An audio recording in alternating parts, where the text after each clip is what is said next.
where it intersects 0. Okay. So instead of the entire graph, which we know is not 1 to 1, we're just going to worry about from 0 to pi. Okay, so this is the only part of it we're going to worry about. Okay. Now from 0 to pi, it's 1 to 1. If you do the horizontal line test, it would pass it every time. Okay. So for domain, 0 to pi. And again, just like sine, you know it goes anywhere from 1 to -1.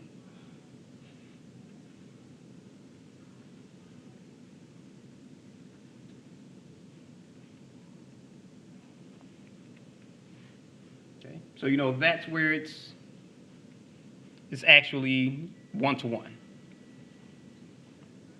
Okay. So we have y equals cosine of x. We'll apply cosine inverse to both sides. Nope, actually interchange your x and y. I've got that step. We have x equals cosine of y. Then solve for y. Y equals cosine inverse of x. And instead of the domain being from 0 to pi, your range would be from 0 to pi. But now your domain is from -1 to 1, and your range is from 0 to pi.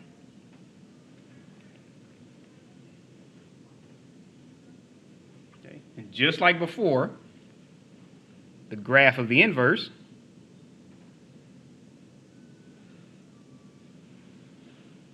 remember, now that you have a domain of -1 to 1 and a range of 0 to pi,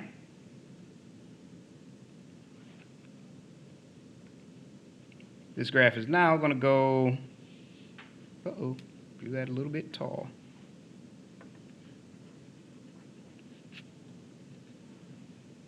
Okay, so it's going to kind of look like that, where it actually becomes 0 at pi over 2, which is the same here. It crosses 0 at pi over 2, so it's only fair that it crosses 0 here at pi over 2.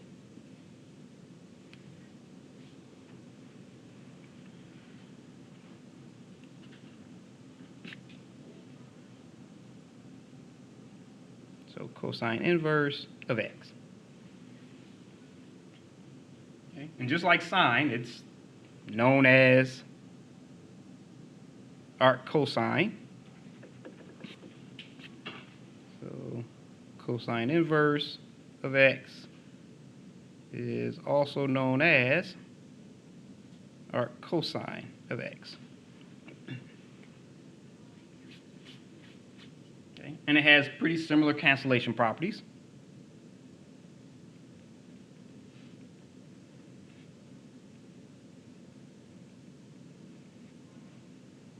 Cosine of cosine inverse of x will equal x. That's when x is between -1 and 1. And in some cases here they'll say y, but they like to stick with their x values. So cosine inverse of cosine of x equals x when x is between 0 and pi.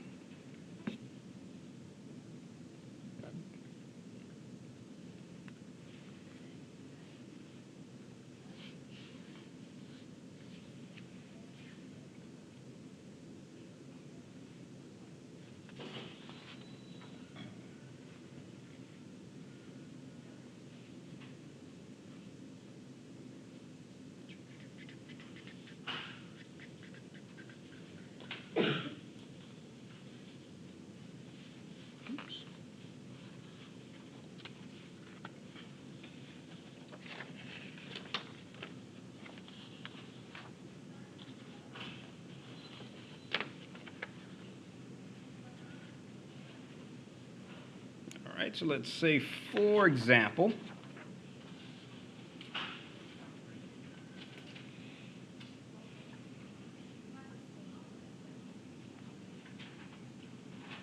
I want to find the exact value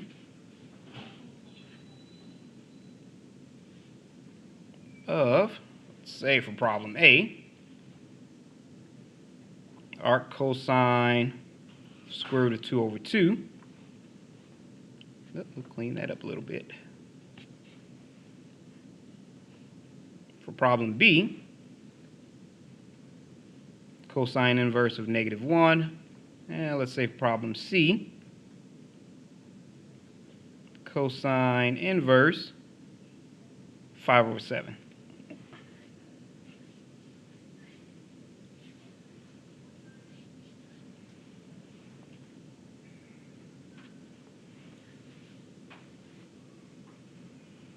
Okay, so for problem A, if we rewrote that as y equals cosine inverse of square root of 2 over 2, all we have to do is remember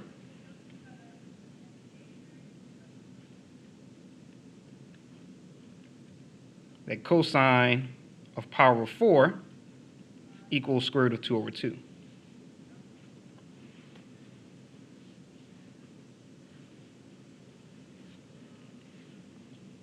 Okay, so since we know cosine of power of 4 is square root of 2 over 2, if we apply cosine to both sides,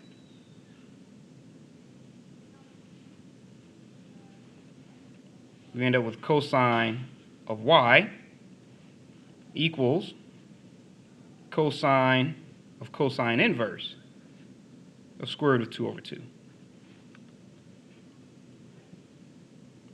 Okay, so these two cancel out.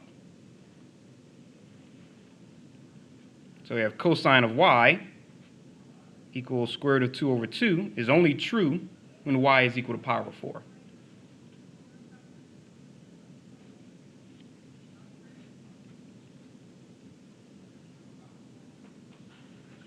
Okay, which is valid because it's between 0 and pi.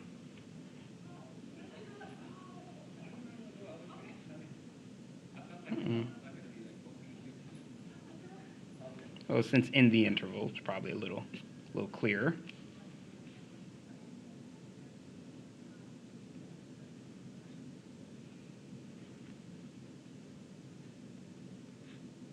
From 0 to pi.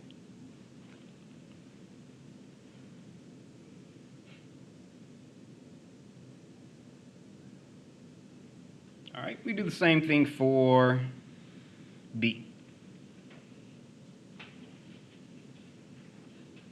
You just make it y equals cosine inverse of -1. Okay. And apply cosine to both sides.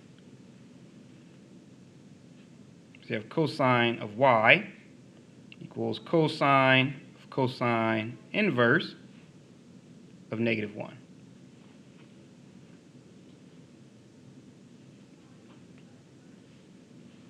Okay, where these two cancel out. So you have cosine of y is equal to -1. Uh-oh, don't need that. Okay, now if you remember,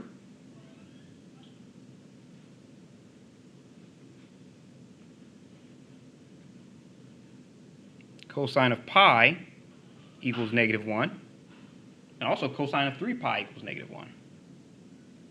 Or even go cosine of -pi. But we're going to use the cosine of pi because that falls within our interval. Even though it's more than one answer, there's only one answer that will fall in that interval.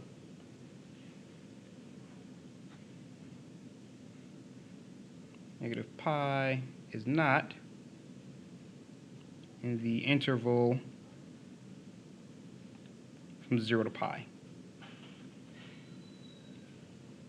Okay, so this is only true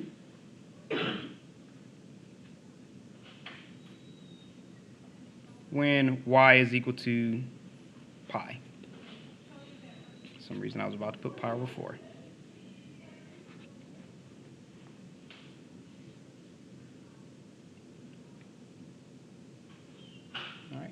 Any questions on those so far?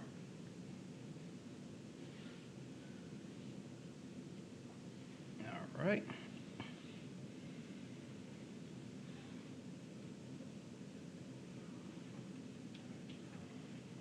Okay, now for C, if we do the same thing, y equals cosine inverse 5 over 7. Apply cosine to both sides. So you have cosine of y equals cosine of cosine inverse 5 over 7. Where these two will cancel out. That gives us cosine of y, which equals 5 over 7. Okay. Now the thing is, 5 over 7 is actually in our interval.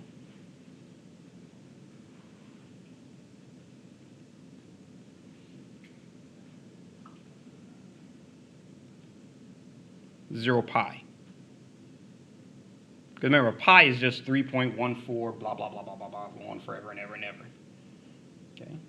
So 5/7, which is actually just less than 1, is in that interval.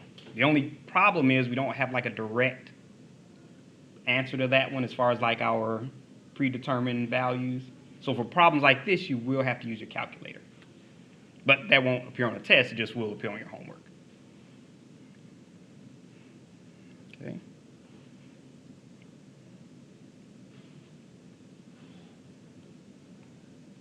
There's no common value of y,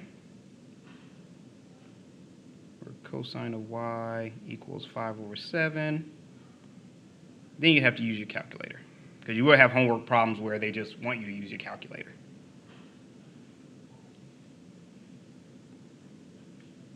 Okay, so in this case, you actually will get y equals cosine inverse 5 over 7, which if you did it right, you should get 0.77519.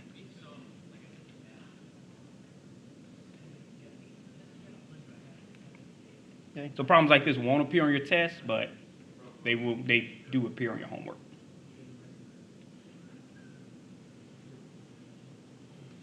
All right.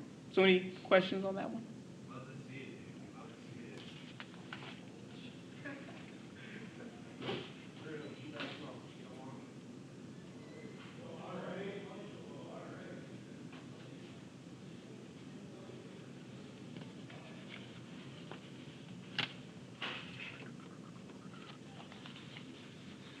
All right. Oh, he was still writing. Okay.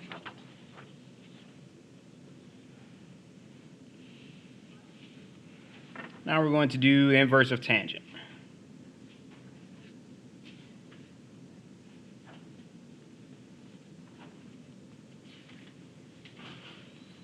Okay, so if you remember the graph of tangent,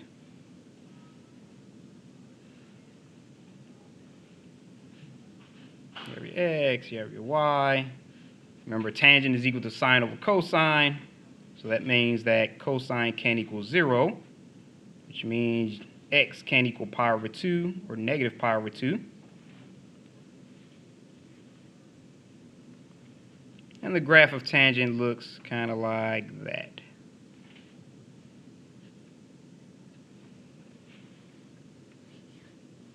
Okay, so we can actually use the entire domain of negative pi over 2 to pi over 2 because tangent is 1 to 1.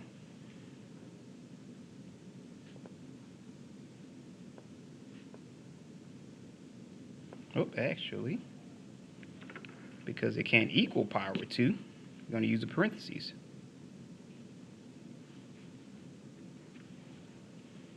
Okay. For the range, even though it goes on forever, we'll have to make that negative infinity to infinity. Okay. So the rest of them were from negative 1 to 1, but tangent, the range is negative infinity to infinity.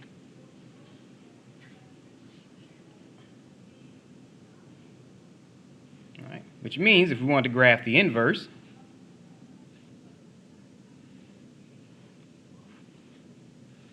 everything is kind of switched around. You have your x, you have your y.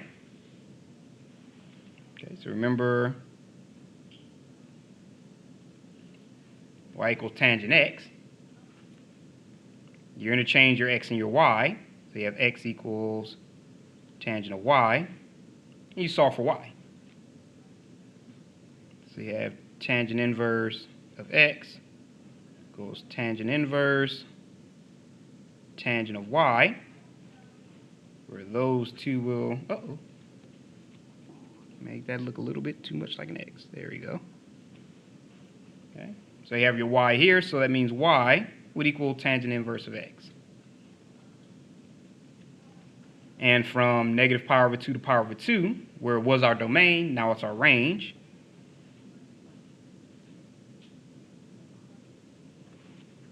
Okay, and just because it's a vertical asymptote here, it will be an asymptote here, but just horizontal.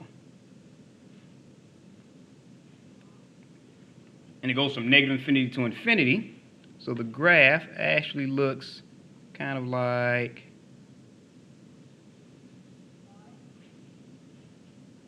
this.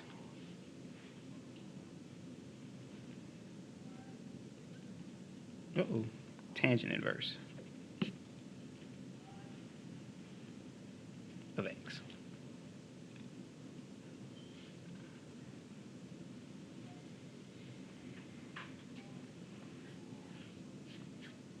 All right, so any questions on that one?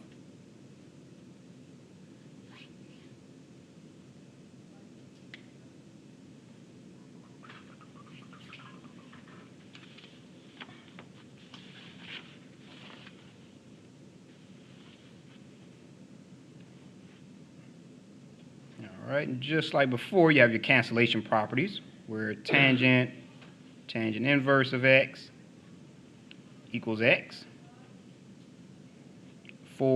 Remember, your range is just any real number.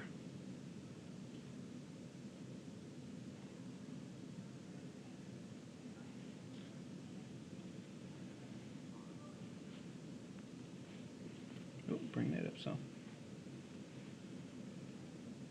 And tangent inverse of tangent of x equals x for the domain from negative pi over 2 to pi over 2, which is normally y, but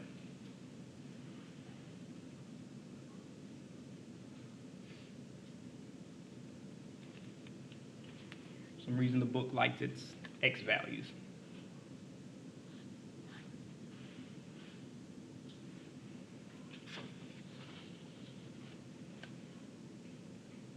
All right, any questions on that so far? All right.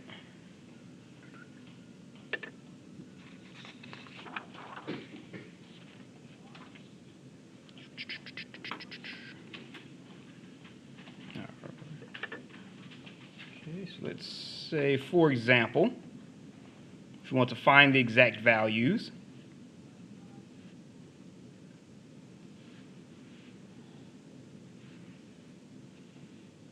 of, let's say for problem A,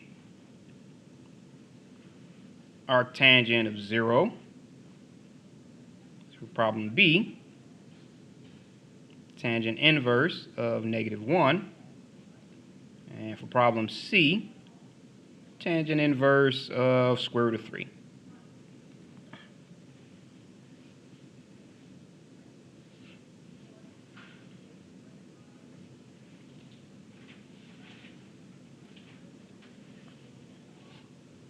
Okay, so for problem A, we can go ahead and rewrite it. Where y is equal to tangent inverse of 0. Now, if we apply tangent to both sides,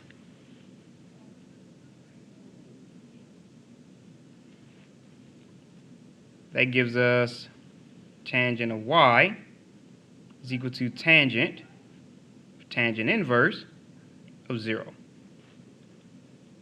Where we know the tangent and tangent inverse cancels each other out. Okay. So we know that tangent of y is equal to 0. Okay. But we also can remember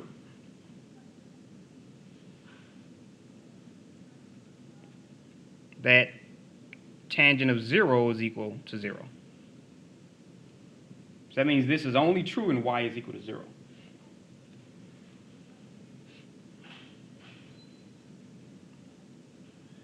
So tangent of y equals 0 is true when y is equal to 0.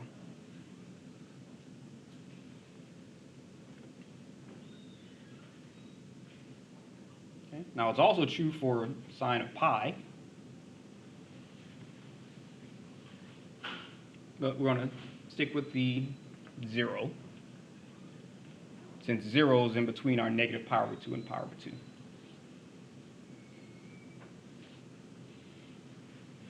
Okay, now for problem B, y equals tangent inverse of -1. Once again, we apply tangent.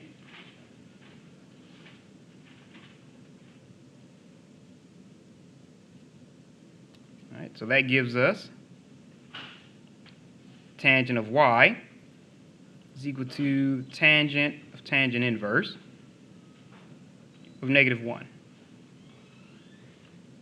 Well, we know the tangent and the inverse will cancel each other out. Okay, so tangent of y is equal to -1. Okay. Now we know that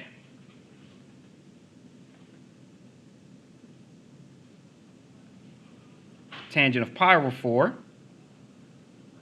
well, negative pi over 4 equals -1.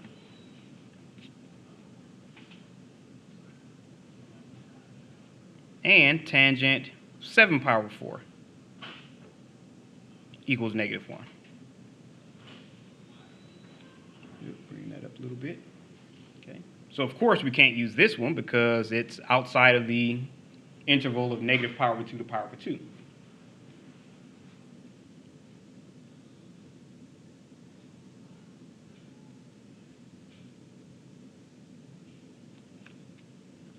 Okay, so we know that tangent of y equals -1 is true when y equals negative pi over 4.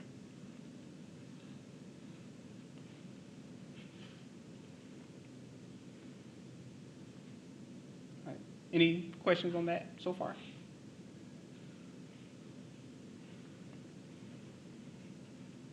All right, and for C, let me kind of separate those a little bit. Okay, we write it as y equals tangent inverse square root of 3. And again, we apply tangent to both sides. So you have tangent of y is equal to tangent inverse of square root of 3. Where these two cancel out. So you have tangent of y equals square root of 3. Oops, straighten that up some. Okay.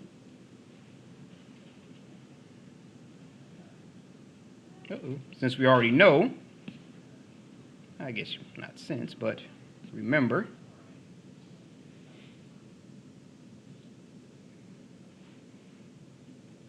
that tangent of pi over 3 equals square root of 3. And tangent of 4 pi over 3 equals square root of 3.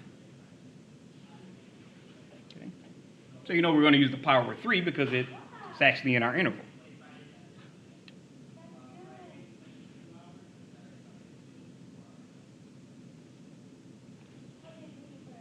Negative pi over 2 to pi over 2.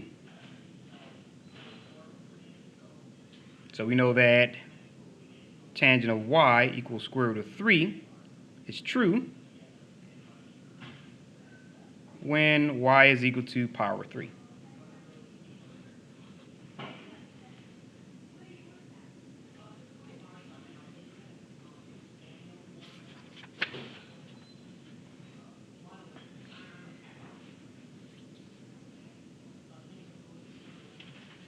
All right, so any questions on that one? So we're going to kind of skip through the cosecant, secant, and tangent. We're going to go right to like their range and domain because they're solved pretty much the same way. Oh, anyone's still writing? All right.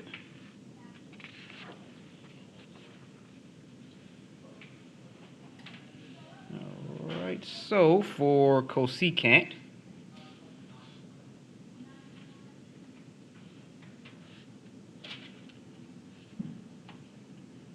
x and y.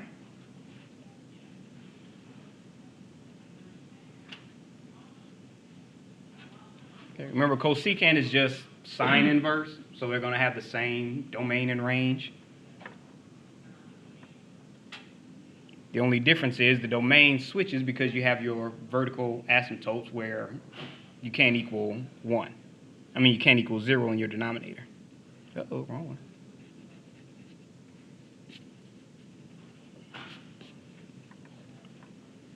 Okay, so this is from -1 to 1. And this is your y equals cosecant inverse of x. And it looks like this.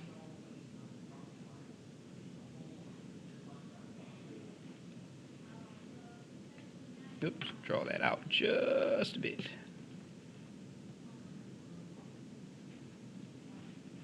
Okay, so your domain is actually from -infinity to -1, and from 1 to infinity. And your range is actually from -π/2 to π/2.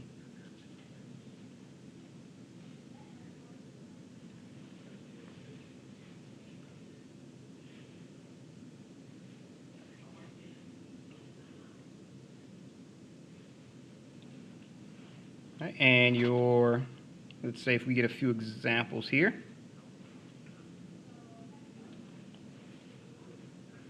Let's say if we want to find the exact value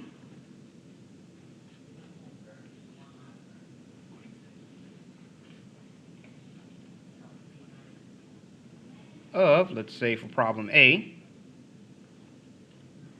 our arc cosecant of -2, and for B, our arc cosecant of 2 square root of 3 over 3.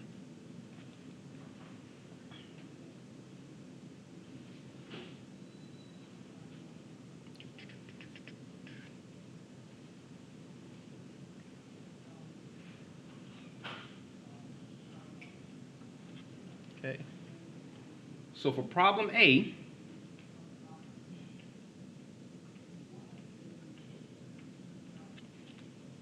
remember all you'd have to do is find where sine is equal to -1/2. Because remember that would be your flip it and that would be cosecant. So where sine is equal to -1/2 is at -π/6, which is in this case is -2 for cosecant. And we know that cosecant of 11π/6 is -2. But just like before, we have to only get the value that goes within our interval. So 11π/6 is not in our range.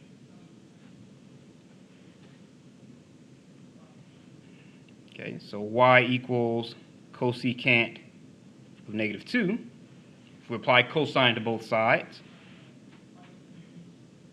I mean cosecant, I don't know why I said cosine. Cosecant of y, which equals inverse. That's right, we got my inverse there. So it would be cosine. There we go. Cosine of cosine inverse. Why do I keep saying cosine? Cosecant inverse of -2. I'm still stuck on cosine for some reason. Clean that up a little bit. There we go.